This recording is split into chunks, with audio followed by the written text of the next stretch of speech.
त्यानं एक परळी गंगाखेड रस्त्या संदर्भामध्ये व्हिडिओ केला होता. माननीय लुट्टे काका यांना लागला मनाला, त्याची व्हिडिओ समजे इथं रत्नाकर कुटेचं त्यानं स्पष्ट नाव घेतलेलं. स्वतःच्या वडिलाला आणि स्वतःच्या भावाला जेलमध्ये टाकलेलं आहे. त्याने नैतिकतेवर काय बोलायचंय?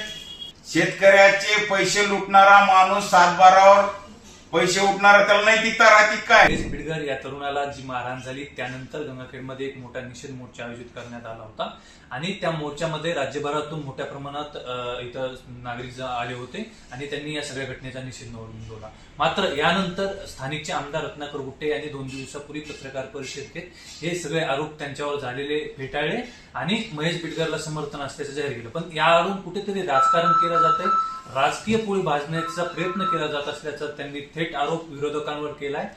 माझ्यासोबत बोलण्यासाठी सध्या परभणी जिल्ह्याचे माजी सभापती श्रीनिवास मुंडे आहेत. मी ज्या वेळेस महेश बिडकर आणि त्याचा निषेध नोंदवला या सगळ्या प्रकरणामध्ये तुमच्याकडून आणि रत्नाकर गुट्टेंच्या विरोधाकडून राजकारण केलं जातंय महेश बिडकरच्या प्रकरणात. काय वाटतं, तुम्ही राजकारण करताय सगळं? महेश बिडकर हा एक सर्वसामान्य घरचा एक मुलगा आहे आणि बिचाराचा झारचा प्लॅन्ट आहे, पाणी विकणारा माणूस आहे, सर्वसामान्य माणूस आहे.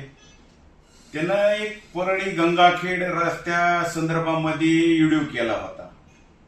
ते माननीय लुट्टे काका रत्नाकर यांना लागला मनाला, त्याला झोंबला आणि ते झोंबला आणि एकदा नाही 2दा त्याचे तुम्ही व्हिडिओ बघा महेशचे, की त्याला मारहाण 2दा 3दा झालेली आहे मारहाण. त्याची व्हिडिओ समजे इथं त्याच्या फेसबुक पेजवरून टाकलेले आहेत. रत्नाकर कुटेचं त्यानं स्पष्ट नाव घेतलेलं आहे. या संदर्भामध्ये ते महेश बिडकरनं कोणता बी विषय असू, सर्वसामान्य लोकांचा विषय असू, त्यांना फेसबुकच्या वरून मांडलेला आहे थेट जनतेमध्ये. जनतेला पटलेला आहे. जे आम्हाला वाटलं महेशला जे बाबासाहेबाच्या पुतळ्यापाशी, महामानवाच्या पुतळ्यापाशी नेऊन जे मारहाण केली ती आम्ही, ते पटली नाही आम्हाला मनाला ती मारहाण. आम्ही जाऊन तिथं जे महेशनं मोर्चा काढला त्याच्यामध्ये जाऊन आम्ही निषेध व्यक्त केला. यामध्ये जी लोक सामील झाली होती तर त्याला विरोधकांकडून रसद पुरवल्याचं त्यांनी सांगितलं. तुम्ही असे काही रसद वगैरे पुरवले का? आम्ही काही नाही, आम्ही सर्वसामान्य लोकांनी गेलेलो तिथं निषेध नोंद केलेला आहे ती. आणि टोटली लाखोच्या संख्येनं हे मोर्चा होता. कुणाला गाडी दिली नाही, कुणाला वाहन दिलं नाही, काही नाही. जोपर्यंत त्याला वाटलं महेशला बिडकरला मारहाण झाले असा रोष महाराष्ट्रभर झाला, लाखोच्या संख्येनं लोक रस्त्यावर उतरले.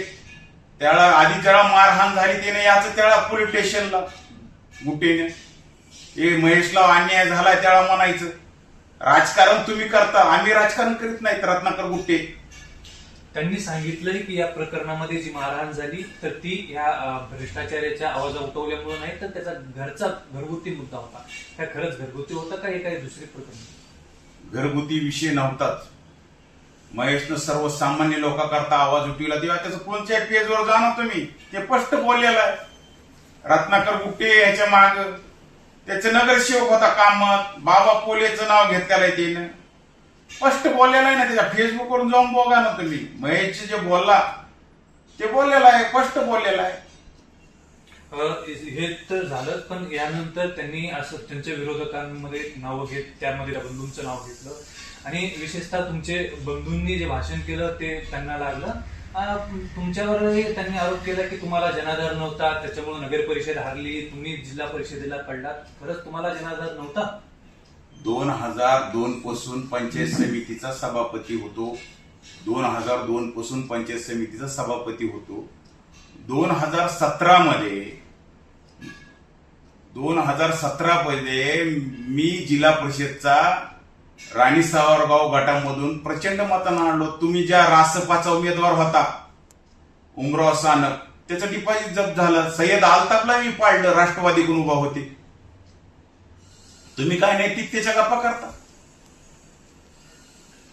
यामध्ये तुमचा पराभव झाला, पराभवाला काय कारण होतं, काय कशामुळे तुमचा पराभव झाला? तुम्ही म्हणताय तुम्हाला एवढा जनाधार होता 2002 पासून.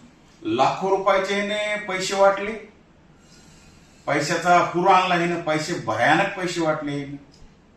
शेतकऱ्याचे पैसे 7-12 लुटलेले ते पैसे काढले असतील ते शेतकऱ्याचे पैसे लुटलेले 350-400 कोटीचा जे भ्रष्टाचार आहे शेतकऱ्याचा.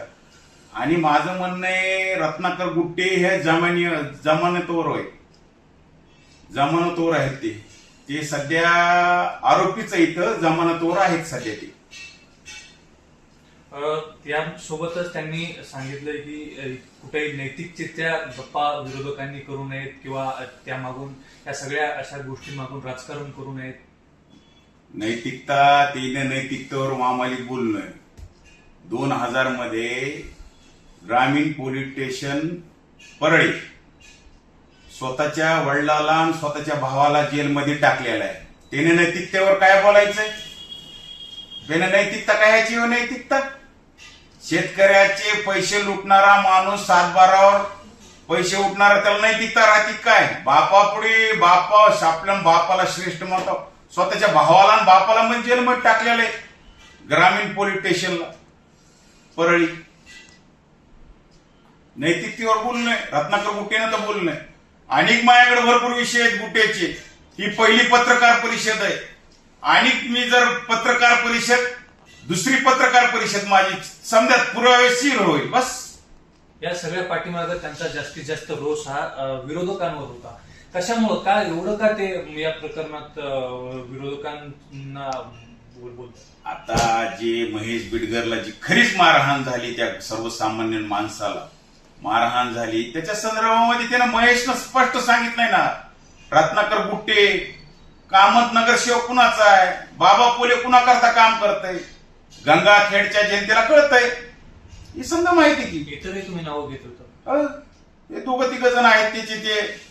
आता मध्ये मनोहर महाराजाला मारहाण झाली, येरावारला मारहाण झाली ना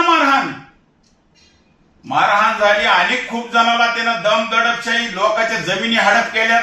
ते पुरेशीर बोलतो मी. मला खूप बोलायचंय आणि बोलणार, मुद्देशीर बोलणार. इथल्या गंगाखेड पोलिसांनी अगदी 10-15 मिनिटात या संदर्भात महेशवर गुन्हा दाखल केला. काय इथल्या प्रशासनावर तुमचं काय मत आहे? प्रशासन काय गुटे म्हणे ते पोलीस स्टेशनला होते, तहसीलला ते एसडीएम हे समजे गुटेच ऐकत येते, समजायला माहित आहे. महाराष्ट्राच्या जर मुख्यमंत्र्याला माझी विनंती आहे, हे मीडिया पुढे तुम्ही खरं कळवा. हे प्रशासन काय असे खून करायचे, असे माणसाचे दहशतवाद करायचं, मसेगाव करायचे काय याला गंगाखेडचा मसाजोग. हे दादागिरी इथं जर करायची अशी असेल तर होऊ शकते असं. रत्नाकर गुट्टे हा गुंड प्रकृतीचा माणूस आहे, गुंड आहे गुंड. तुम्ही मुख्यमंत्र्यांकडे मागणी करतायत पण तुम्ही भाजपमध्ये आहात, या संदर्भात काय? मी आयुष्य गेलं माझं भाजपमध्ये. ज्या माणसाला सक्रिय सदस्य काय असतंय भारतीय जनता पार्टीचा, सय्यद आल्ताफ निवडून आलेला सदस्य जर असला भारतीय जनता पार्टीचा, त्याला तिकीट दिलं त्यानं, अख्ख्या खानदानं त्याच्या भारतीय जनता पार्टीला मतदान केलं नसतं. माझं तर आयुष्य गेलं. गोपीनाथ मुंडेच्या सोबत मी काम केलंय, साहेबासोबत केलंय, पंकजाताई सोबत केलंय काम. भारतीय जनता पार्टीमध्ये आमचं आयुष्य गेलं. तुमचं तिकीट कापलं कारण तुम्ही जर जिल्हा परिषदला त्याच्या आधी तुम्ही भाजपमध्ये होतात, आताही आहात. पण या सगळ्या मध्ये कशामुळं काय एवढं तुमची काय चूक होती? मी ह्या उड्डाणपुला करता मुख्यमंत्र्याची अंडर्स्टमेंट घेतली लेटर पॅडवर. त्याला तिथं दुःख वाटलं रत्नाकर गुट्टेला, त्याच्या मनातली खतखत. आणि बावनकुळे बिकाऊ माणूस आहे भाजपचा. हे भाजपची जर वाट लावली असं तर बावनकुळेला लावली. समजा सत्यानाश केलाय बावनकुळेनं.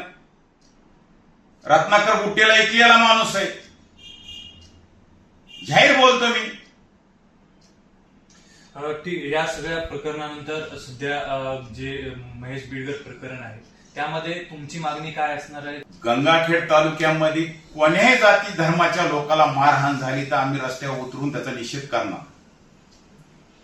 तर हे होते श्रीनिवास मुंडे, परभणी जिल्हा परिषदेचे माजी सभापती यांनी एकंदरीत इथले स्थानिक आमदार रत्नाकर गुट्टे यांच्या विरोधात रोष व्यक्त केलाय. तर महेश बिडकर आणि त्यासारखे इतर कोणीही आवाज उठवला तर यात त्याला पाठिंबा असल्याचंही त्यांनी जाहीर केले. स्टोरी.com साठी राजेश पटेल, परभणी.